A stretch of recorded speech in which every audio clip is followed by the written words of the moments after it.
प्रहार जनशक्ती पक्षाचे युवा हिंगोली जिल्हा प्रमुख अमोल खिल्लारी यांनी आपल्या पदाचा राजीनामा देत काही दिवसात अमोल खिल्लारी यांच्यासह अनेक जण शिवसेनेमध्ये प्रवेश करणार अशी देखील जोरदार चर्चा ऐकायला या ठिकाणी मिळत आहे।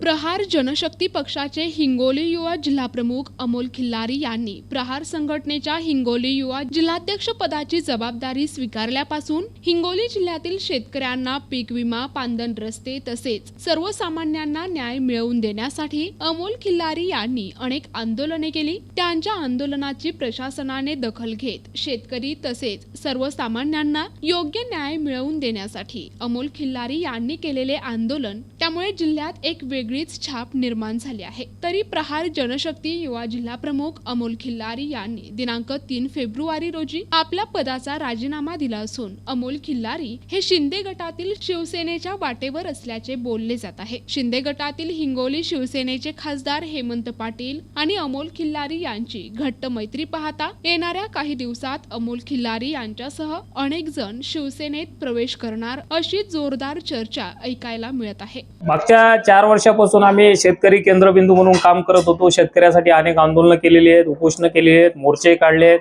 अनेक ठिकाणी शेतकऱ्याचे प्रश्न आम्ही लावून धरले आहेत। गेल्या वर्षीच्या आयसीआयसी लोंबार्ड पीक विमा कंपनीवर आम्ही आंदोलन करून गुन्हा दाखल करण्यास प्रशासनास भाग पाडलेला आहे आणि जे काही गेल्या वर्षी खरीप पीक विम्यापासून वंचित राहिलेले आहेत त्या लोकांना पीक विमा मिळवून देण्याचं आम्ही शेतकऱ्याला वचन दिलेलं आहे आणि ते वचन पूर्ण करण्यासाठी अनेक आंदोलन करूनही कुठेतरी म्हणावं तसा प्रतिसाद आम्हाला मिळत नव्हता आणि काम करताना पक्षामध्ये काही अडचणी येत होत्या। त्यामुळे प्रहार जनशक्ती पक्ष युवा जिल्हा प्रमुख पदाचा काल राजीनामा दिलेला आहे।